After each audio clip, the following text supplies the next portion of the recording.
ഒരു മഹല്ലിൽ നിന്ന് ഉസ്താദിനെ മാറ്റുകയാണ്. അപ്പോൾ ആ നാട്ടിലെ സാധാരണക്കാരായ മുഅ്മിനീങ്ങളായ സുന്നികളായ നാട്ടുകാർ അദ്ദേഹത്തിന് ഒരു സ്വീകരണം, ഒരു യാത്രയയപ്പ് കൊടുക്കുകയാണ്. അപ്പോൾ ഈ യാത്രയയപ്പിൽ സംസാരിക്കുന്ന ആ കുട്ടി പറയുന്നത്, നമ്മൾ ഉസ്താദ് ഇവിടുന്ന് പോകുന്നത് ഒരു കാരണം, പ്രത്യേകിച്ച് ഒരു കാരണം ഒന്നും ഉണ്ടായിട്ടല്ല, ഉസ്താദ് സമസ്തയുടെ ആദർശം ശക്തമായി പറഞ്ഞതുകൊണ്ടാണ്. എവിടെ പോണത്? സുന്നി മഹലിൽ നിന്ന് ആണ് ഇപ്പോൾ അദ്ദേഹത്തെ മാറ്റുന്നത്, കാരണം സമസ്തയുടെ ആദർശം പറഞ്ഞതുകൊണ്ടാണ്. സുഹൃത്തുക്കളെ, ഇത് സൽമാൻ ഹസരി കരുളായി എന്ന് പറയുന്ന ഉസ്താദാണ്. സമസ്ത EK വിഭാഗത്തിൽ തന്നെ അറിയപ്പെട്ട ഒരു ഉസ്താദാണ്. സമസ്ത EK വിഭാഗത്തിന്റെ 100ാം വാർഷിക പരിപാടിയിൽ അദ്ദേഹത്തിനും അതുപോലെ തന്നെ അദ്ദേഹത്തിന്റെ സുഹൃത്തായിരിക്കുന്ന വേറൊരു ഉസ്താദ് ഉണ്ട്, അബൂ താഹിർ ഫൈസി. ഇവർക്ക് രണ്ടാൾക്കും സോഷ്യൽ മീഡിയയിലൊക്കെ ഇടപെടുന്നു, ഇത്തരം വിഷയങ്ങൾ പറയുന്നു എന്നുള്ള നിലക്ക് അവാർഡ് കൊടുത്തിട്ടുണ്ട്. ആ വീഡിയോ കൂടി ഞാനൊന്ന് കാണിക്കട്ടോ. അടുത്തതായി സമസ്തക്കും സുന്നത്ത് ജമാഅത്തിനും സോഷ്യൽ മീഡിയക്കകത്ത് പുറത്തും ശക്തി പകരുന്ന പ്രമുഖ വ്യക്തിത്വങ്ങൾ വേദിയിൽ ആദരിക്കുകയാണ്. അബൂ താഹിർ ഫൈസി മാനന്തവാടി, മഹാനായ കോഴിക്കോട് ഖാദി സയ്യിദ് മുഹമ്മദ് കോയത്തങ്ങൾ ജമല്ലയിലെ അവാർഡ് കൈമാറുന്നു.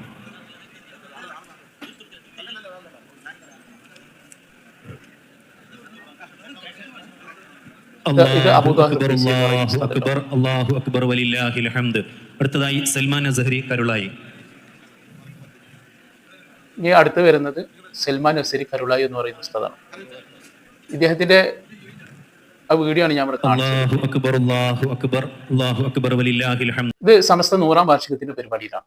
ഇത് നിങ്ങൾക്ക് വീഡിയോ കഴിയുമ്പോൾ തന്നെ മനസ്സിലാവും എന്താണ് ഇവരെടുത്ത് ഞാൻ കാണിക്കാനുള്ള കാരണം എന്നുള്ളത്. അപ്പോ ഇനി ഈ സൽമാൻ അസ്ഹരി പറയുന്ന കുറച്ചും കൂടി കാര്യങ്ങളുണ്ട്, അതുകൂടെ നമുക്കൊന്ന് കേൾക്കാം. ഇത് കേട്ടപ്പോൾ എനിക്ക് തോന്നിയത്, ഈ ഒരു അവസ്ഥക്ക് ശരിക്കും ഒരു പരിഹാരം വേണ്ടേ? അതായത് ഈ സോഷ്യൽ മീഡിയയിലൊക്കെ പലപ്പോഴും കാണുന്ന ചില കമന്റുകൾ, ചില വോയിസുകൾ, ചില നുണ വോയിസ് വിടാനായിട്ട് പഠിച്ച ജന്മങ്ങളുണ്ടല്ലോ, അവരുടെ നുണ വോയിസുകളിലൊക്കെ സ്ഥിരം കേൾക്കുന്നതാണ്, മഹല്ല് ലീഗുകാർ വയ്ക്കുകയാണ്, മുസ്ലിം ലീഗാണ് മഹല്ല് വയ്ക്കുന്നത്, മുസ്ലിം ലീഗാണ് ശമ്പളം കൊടുക്കുന്നത് മൂല്യമാർക്കേ, മുസ്ലിം ലീഗാണ് അത് ചെയ്യുന്നത്, പിന്നെ പള്ളി ഉണ്ടാക്കിയത്, മദ്രസ ഉണ്ടാക്കിയത്, ഇങ്ങനെയൊക്കെ പറയണ ഒരു അന്തമല്ലാതെ വർത്താനം പറയുന്ന ചില ആളുകളുണ്ട്. അപ്പോൾ അത് കേട്ട് തരിപ്പ് കയറിയിട്ടൊക്കെ ആയിരിക്കണം ഒരു പക്ഷേ ഇങ്ങനെയുള്ള കാര്യങ്ങളൊക്കെ നടക്കുന്നതാണ്. ഇതിന് ഇപ്പോൾ ഈ കുട്ടികൾ ചെയ്തത് അവരിലേക്ക് ചേർത്ത് നോക്കുമ്പോൾ അവർ അങ്ങനെയെങ്കിലും ചെയ്തു എന്നുള്ളതൊരു വിഷയമുണ്ട്. എന്നാലും എനിക്ക് അതിനോട് വിയോജിപ്പുണ്ട്. ഇവരതല്ല ചെയ്യേണ്ടിയിരുന്നത്. ഇനിയിപ്പോൾ റമദാൻ വരികയാണ്. ഓരോ നാട്ടിലും ഉസ്താദുമാർ 2 വിഷയങ്ങളോട് ശ്രദ്ധിക്കേണ്ടതുണ്ട്. ചില മഹല്ലുകളിൽ നിന്ന് ഉസ്താദുമാർ അങ്ങോട്ടോടെ ചേഞ്ച് ആകുന്ന ഒരു സമയമാണ് റമദാൻ. അപ്പോൾ ഈ ചേഞ്ച് ആകുന്ന ഉസ്താദിനെ അയാൾ ഷജറ ആയതുകൊണ്ട് പുറത്താക്കി, പിന്നെ അയാൾ ലീഗിനെതിരെ പറഞ്ഞുകൊണ്ട് പുറത്താക്കി എന്നൊക്കെ ആ ഉസ്താദ് മാറിയ ശേഷം പ്രചരിപ്പിക്കുന്ന ഒരു സംഭവം നടക്കുന്നുണ്ട്. അത് മൂല്യന്മാരെ ബേജാറാക്കാൻ വേണ്ടിയിട്ട് ചില തന്ത്രങ്ങളാണ്. അപ്പൊ അദ്ദേഹം പറഞ്ഞതൊക്കെ നമുക്ക് മനസ്സിലായി ഇവിടെ. അപ്പോ ഈ മഹല്ലുകളിൽ ഇത് ഇന്നും ഇന്നലെയും തുടങ്ങിയതല്ല, ഇത് കാലങ്ങൾക്ക് മുമ്പേ ഉണ്ട് അല്ലെ? ഇവിടെ ഞാൻ തന്നെ ചോദിക്കട്ടെ നിങ്ങളോട്, നമ്മുടെ നാട്ടിലൊക്കെ 2 പള്ളി കാണാം അപ്പുറപ്പുറൊക്കെ. അത് AP-കാരെ പള്ളിയാണ്, അതുപോലെ തന്നെ മറ്റേത് ഈക്കക്കാരെ പള്ളിയാണ്. അത് AP-കാര മദ്രസേന്, ഈക്കക്കാര മദ്രസേനത്ത് പലയിടത്ത് പിന്നെ മദ്രസേന്റെ ഉള്ളിൽ കൂടെ മതിലിട്ടിട്ടുണ്ടാവും, ഇടച്ചൊമര് വെച്ചിട്ടുണ്ടാവും, പലതും കാണുന്നുണ്ട്. ഇതിന്റെയൊക്കെ കാരണം എന്താണ്? എന്നിട്ട് പല ആൾക്കാരും പറയും നാട്ടിൽ മുഴുവൻ പ്രശ്നം ഉണ്ടാക്കിയത് AP-കാരാണ്. അന്നത്തെ കാലത്ത് കേട്ടോ, ഇപ്പോഴല്ല, ഇപ്പൊ ആൾക്കാർ മാറിയത്. ഇപ്പൊ ഷജറുകളാണ് പ്രശ്നക്കാരെന്ന് പറയാറുള്ളത്. അപ്പൊ അന്ന് AP-കാരായിരുന്നു. അപ്പൊ അന്ന് എന്തായിരുന്നു അങ്ങനെ പ്രശ്നം ഉണ്ടാവാനുള്ള കാരണങ്ങൾ? അത് നമുക്ക് മനസ്സിലാവുന്നുണ്ട് ഇതിൽ നിന്നൊക്കെ തന്നെ. ഇപ്പൊ കണ്ടില്ല നിങ്ങള് ഈ പള്ളിയിൽ നിന്ന് ഉസ്താദിനെ പുറത്താക്കുക. അപ്പൊ അതിനുള്ള കാരണം എന്താ എന്നതാണ് ഇവിടെ അദ്ദേഹം പറഞ്ഞത്. അപ്പോൾ അന്നും സമാനമായിട്ടുള്ള കാര്യം തന്നെ ഉണ്ടായിട്ടുള്ളത്. സമസ്തയുടെ ആശയവും ആദർശവും പറഞ്ഞു പല ആളുകളും. അന്ന് അവരും ഔട്ടായി, ഇന്ന് മറ്റു പലരും പറഞ്ഞു, അപ്പൊ അവരും ഔട്ടായി കൊണ്ടിരിക്കുകയാണ്. അപ്പൊ അന്നത്തെ സെയിം കാരണം തന്നെയാണ് ഇന്നിപ്പോൾ ഉള്ളത്. ഇതിലും ഗൗരവകരമായ കാര്യം അദ്ദേഹം പറയുന്നുണ്ട്, കുറച്ചുകൂടി കേൾക്കാൻ പറ്റും. അതേപോലെ രാഷ്ട്രീയക്കാരുടെ കയ്യിലും രാഷ്ട്രീയക്കാരുടെ അണ്ടറിലും മഹലിൽ മുന്നോട്ട് പോകുമ്പോൾ ഇങ്ങനെയുള്ള പല വിഷയങ്ങളും നടക്കും. അത് പറയണമെന്ന് പറയും, ഇത് പറയേണ്ടെന്ന് പറയും. ഇത് ഇങ്ങനെ മൂല്യമാർക്ക് അതിനനുസരിച്ച് നടക്കാനാണ്. പിന്നെ എന്തിനാ ഗീതാഹോദി പഠിച്ച് ഇവൻ എന്തിനായി മൂല്യരാന്ന് പറഞ്ഞ് നടക്കുന്നത്? അപ്പോൾ അത് വലിയ പ്രതിസന്ധി ഉണ്ടാക്കും. നാട്ടിൽ ദീന് പറയാൻ പറ്റില്ല. ഒരു വിഷയം പറയുമ്പോൾ അത് ഇന്നാളെ പറ്റിയാണ്, അത് മറ്റേ ആളെ പറ്റിയാണ്, അത് ഇയാൾ അതിന് വേണ്ടിയിട്ടാണ് എന്ന് പറഞ്ഞിട്ട് ഒരു ആയത്ത് ഓതിയാലും മറ്റേ ആളെ പറ്റിയാന്ന് അറിയാം, ഒരു ഹദീസ് ഓതി ഇയാളെ പറ്റിയാന്ന് അറിയാം. ഇങ്ങനെ പറഞ്ഞു കൊടുക്കും. മൂല്യമാർ എന്താ ചെയ്യുക? ബദ്രഗിസപ്പാറ്റ പാട്ടിട്ട് പാടേണ്ടി വരും വെള്ളിയാഴ്ച, അല്ലാതെ വേറെ പറയാൻ പറ്റുമോ? പ്രസംഗിക്കാൻ പറ്റുമോ? അപ്പോൾ റമദാനാണ് വരുന്നത്. ഈ പറഞ്ഞ രീതിയിൽ നാട്ടുകാർ മുഴുവൻ സുന്നികളും ദീനിനോട് സ്നേഹമുള്ളവരും അള്ളാന്റെ ദീനിനോട് താല്പര്യമുള്ള ആളുകളും മഹല്ലത്തിലും നാട്ടിലും ദീന് നിലനിൽക്കണം എന്ന് ആഗ്രഹിക്കുന്നവരും അവനന്റെ മഹല്ലും മദ്രസയും പള്ളിയും ഒക്കെ കമ്മിറ്റി ഉണ്ട് എന്ന് നടക്കാൻ കണ്ട എല്ലാവരും ശ്രദ്ധിക്കുക. അത് സുന്നത്ത് ജമാഅത്തിന്റെ കീഴിലാണോ, അണ്ടറിലാണോ, സമസ്തയുടെ നിർദ്ദേശവും ആശയവും അംഗീകരിച്ചും അനുസരിച്ചുമാണോ എന്നൊക്കെ നാട്ടുകാരായ പൊതുജനങ്ങൾ ശ്രദ്ധിക്കുകയും അങ്ങനെ ആക്കി കൊണ്ടുപോവുകയും ചെയ്യേണ്ട സമയമാണ് എന്ന് ഓർമ്മപ്പെടുത്തും. അപ്പോൾ ഇപ്പോഴെങ്കിലും ഇവർ കുറച്ച് ആൾക്കാർക്ക് ഇത് ബോധ്യം വന്നിട്ടുണ്ടല്ലോ. മുമ്പേ ഇതൊക്കെ ബോധ്യം വന്നിട്ട് മഹല്ല് വേറാക്കി പോയവരുണ്ട്, അവരിന്ന് രക്ഷപ്പെട്ടു. പല ആൾക്കാരും ഇപ്പൊ ഈ ഇടങ്ങറിൽ നിന്ന് ഇങ്ങനെ കുടുങ്ങാണ് പേര്. അപ്പൊ ഇവർക്ക് കിട്ടുന്നുണ്ട്, അപ്പൊ തോന്നുന്നുണ്ട് ഇങ്ങനെ തോന്നുകയാണ്, അപ്പൊ ഇങ്ങനെ പറഞ്ഞുകൊണ്ടിരിക്കുകയാണ്. ഇത് തന്നെയല്ലേ മുൻകാലങ്ങളിലും നടന്നിരുന്നത്. എന്തായാലും അദ്ദേഹം ഇവിടെ ഒരു രാഷ്ട്രീയ പാർട്ടിയെ പറ്റി പറയുന്നുണ്ട്. നമുക്കറിയാം. അപ്പൊ ആരായിരുന്നു ഇതിൻ്റെയൊക്കെ ബാക്കിൽ മുമ്പും ഇപ്പോഴും പ്രവർത്തിച്ചിരുന്നു എന്നുള്ളത്. അപ്പോ ഇനി ഞാൻ ഇവിടെ കാണിക്കാൻ പോകുന്നത് ഒരു ഫോട്ടോസാണ്. ഇത് കണ്ടങ്ങള് ജമാഅത്തെ ഇസ്ലാമി ഹിന്ദ് കേരള ഇഫ്താർ സംഗമം സാദിഖ് അലി ശിഹാബ് തങ്ങൾ പ്രസംഗിക്കുന്ന ഒരു ഫോട്ടോസാണ് ഈ കാണുന്നത്. നോക്കൂ നിങ്ങൾ.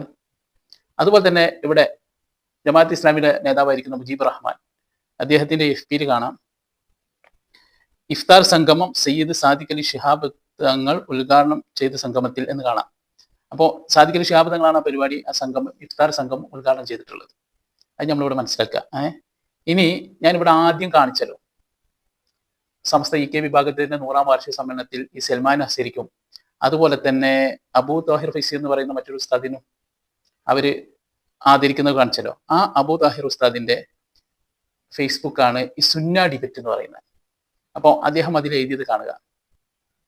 9/12/2021 പ്രസിഡന്റ് സയ്യിദ് മുഹമ്മദ് ജിഫ്രി മുത്തുക്കോത്തങ്ങളുടെ അധ്യക്ഷതയിൽ കോഴിക്കോട് സമസ്ത കാര്യാലയത്തിൽ ചേർന്ന മുഷാവറ ബദീ പ്രസ്ഥാനക്കാർ സംഘടിപ്പിക്കുന്ന പരിപാടിയിൽ ഉത്തരവാദിത്തപ്പെട്ടവരോ സംഘടനാ പ്രവർത്തകരോ പങ്കെടുക്കുന്നത് സമസ്തയുടെ പാരമ്പര്യ നിലപാടുകൾക്കും മുൻകാല തീരുമാനങ്ങൾക്കും എതിരാണെന്നും ഇത്തരം പരിപാടികളിൽ ആരും പങ്കെടുക്കരുതെന്നും അധ്യക്ഷൻ ഉണർത്തി. മേൽ വിഷയത്തിൽ സമസ്ത കേരള ജമിയത്തുൽ ഉലമയുടെ കഴിഞ്ഞകാല നിലപാട് തുടരുന്നതാണ് സമസ്ത 100ാം വാർഷിക സ്മരണിക 2026. അപ്പോൾ 2026 പുറത്തിറങ്ങിയ സ്മരണികയിലും ഈ വിഷയം പറഞ്ഞിട്ടുണ്ട്. അപ്പോൾ ഞാനിതിപ്പോൾ പറയാനുള്ള കാരണം തരങ്ങള് ഇവരുടെ ഈ 100ാം വാർഷിക പരിപാടി കഴിഞ്ഞ ഉടനെ സമസ്തന്റെ വിദ്യാഭ്യാസ ബോർഡ് അതുമായിട്ട് ബന്ധപ്പെട്ട ഒരു തെരഞ്ഞെടുപ്പ് കാണാനിടയായി. അതിലെ പ്രധാനപ്പെട്ട സ്ഥാനത്തിരിക്കുന്ന ഒരു വ്യക്തിയാണ് ഈ സാദിഖ് അലി ശിഹാബ് തങ്ങൾ. അപ്പോൾ സമസ്തയുടെ വാക്കിനെ ധിക്കരിച്ചുകൊണ്ടാണ് അദ്ദേഹം ഇപ്പോൾ ഈ ജമാഅത്തെ ഇസ്ലാമിയുടെ ഇഫ്താർ സംഗമം ഉദ്ഘാടനത്തിലെത്തിയിട്ടുള്ളത്. അപ്പോൾ ഇനി നമ്മൾ രണ്ടും കൂടി ഒന്ന് കൂട്ടി വായിക്കേണ്ടതുണ്ട്. സുന്നി ആശയ ആദർശം പറഞ്ഞതിന്റെ പേരിൽ മഹലിലുള്ള ഉസ്താദ് പുറത്ത്, സമസ്തയുടെ ആദർശം തെറ്റിച്ച തങ്ങളോ സമസ്തയിൽ അംഗം എന്ന് മാത്രമല്ല സമസ്തയിൽ പ്രധാനപ്പെട്ട പല സ്ഥാനങ്ങളും വഹിക്കുന്നു, അതും പുതുതായിട്ട് ഉള്ള സ്ഥാനങ്ങൾ പോലും വഹിച്ചുകൊണ്ടിരിക്കുന്നു എന്നുള്ളതാണ്. വളരെ വേദന തോന്നിപ്പോവാണ് ഇത് കാണപ്പെട്ടോ. നോക്കൂ നിങ്ങൾ. അപ്പൊ ഇത് പറയുന്നത് ആരാണ് നമ്മളോട്? SKSFിൻ്റെതായിരിക്കുന്ന അംഗങ്ങളായിരിക്കുന്ന അബൂ താഹിർ ഫൈസിയും സൽമാൻ ഹസരിയും തന്നെയാണ് നമ്മളോട് പറയുന്നത് ഈ രണ്ട് വിഷയങ്ങൾ. എന്തായാലും വളരെ വേദന തോന്നിപ്പോയി ഇതൊക്കെ കണ്ടപ്പോൾ. ഇനി കുറച്ച് കാലങ്ങൾക്ക് മുമ്പ് മുജാഹിദ് വേദികളിൽ പാണക്കാട് സയ്യിദന്മാർ പങ്കെടുത്തപ്പോൾ റഷീദ് അലി തങ്ങളും അതുപോലെ തന്നെ മുനവർ അലി തങ്ങളും പങ്കെടുത്ത സമയത്ത് വന്നൊരു പത്രത്തിൽ വന്നൊരു ഭാഗമാണത്. നോക്കൂ നിങ്ങൾ. ഇനി മുജാഹിദ് വേദികൾ പങ്കെടുത്താൽ പുറത്തുനിന്ന് EK വിഭാഗം. ആ ന്യൂസാണ് കാണുന്നത്. മുജാഹിദ് പരിപാടി പങ്കെടുത്താൽ ഇനി പുറത്തേക്ക് കയറാൻ. പക്ഷെ ഇവരൊക്കെ അറിയാം ഇവരെ പുറത്താക്കൂല എന്നുള്ളത്. കാരണം സമസ്ത EK വിഭാഗം അവർക്ക് ആ ലീഗിന്റെ ആലയിൽ നിന്നും പോരാൻ കഴിയില്ല, സാധിക്കൂല. അതാണ് നമ്മൾ കാണുന്നത്. ഇപ്പോ വളരെ ആവേശത്തിലായിരുന്നു ഒരു 100ാം വാർഷിക സമ്മേളനം. ഏതാണ്ട് സമാപന സമ്മേളനത്തിന്റെ ആ സമയമാകുമ്പോൾ വരെ ഷജറകളുടെ ഒരു അണ്ടറിലായിരുന്നു പരിപാടി. അവസാന സമയം എത്തിയപ്പോഴേക്ക് അത് സുഹാബികൾ അങ്ങോട്ട് ഒന്നിച്ചെന്താക്കിയത് അങ്ങോട്ട് എന്തൊക്കെയോ കാട്ടിക്കൂട്ടി അവരുടെ കായ്ക്കൽ മാറ്റാനുള്ള ഒരു ശ്രമമാണ് നമ്മൾ കണ്ടത്. കാരണം അത് വിജയിച്ചു കഴിഞ്ഞാൽ ഇവർക്ക് ഭയങ്കര പോരാത്തരം വരും. അവർ പങ്കെടുക്കാതെ അത് വലിയ വിജയമായി എന്നുള്ളൊരു അവസ്ഥ വന്നാൽ പിന്നെന്താ വേണം, അതിലൊക്കെ ആളായിട്ട് അതിലൊക്കെ അംഗങ്ങളായി. അതുപോലെ തന്നെ പിന്നെ നടക്കുന്ന തെരഞ്ഞെടുപ്പിലൊക്കെ ഓരോ അംഗങ്ങളാണ്. അതാണ് ആ സമസ്ത പിന്നെ വിദ്യാഭ്യാസ ബോർഡിൽ വരെ ഈ തങ്ങന്മാര് അങ്ങായിട്ട് വരാനുള്ള കാരണം. അപ്പോൾ ആദർശം പറയുന്നതിന് പുറത്ത് ഇതാണിപ്പോ ഇതിനാണോ സമസ്ത ഉണ്ടാക്കിയത് മക്കളെ? എനിക്കറിയാറ്റ് ചോദിക്കാം. ഇനി അത് മാത്രമല്ല, അങ്ങോട്ട് നോക്കി നിങ്ങൾ. ഒരു പരിപാടി നടക്കാതിരിക്കണം, അതിന്റെ പോസ്റ്ററാണ് ഈ കാണുന്നത്. ഇതും ജമാഅത്തെ ഇസ്ലാമിയുടെ ഇസ്സത്താണ് ഇസ്ലാം, വീണ്ടെടുപ്പാണ് റമദാൻ, ഖുർആൻ സമ്മേളനം, ജമാഅത്തെ ഇസ്ലാം ഹിന്ദ് കേരള, സയ്യിദ് മുനവർ അലി ശിഹാബ് തങ്ങൾ പങ്കെടുക്കുന്നു. അപ്പൊ ഇവർക്കൊക്കെ എന്തു ആവാം. ഓർക്ക് എന്താവും? അപ്പോ സമസ്തന്റെ ഉള്ളിന്റെ ഉള്ളിൽ ഉന്നത സ്ഥാനം. എന്തെങ്കിലും ഒരു ആദർശം പറഞ്ഞോരോ പഠിക്ക് പുറത്ത്. അപ്പൊ മുമ്പ് കാലങ്ങളിലും തന്നെയാണ് നമ്മുടെ നാട്ടിലൊക്കെ ഉണ്ടായിട്ടുള്ളത്. ആദർശം പറഞ്ഞോരോ എന്ത് ചെയ്ത് പുറത്ത് നിൽക്കേണ്ടി വന്നു. പല മഹലുകളിൽ നിന്നും പല ഉസ്താദന്മാരും പുറത്താക്കപ്പെട്ടു.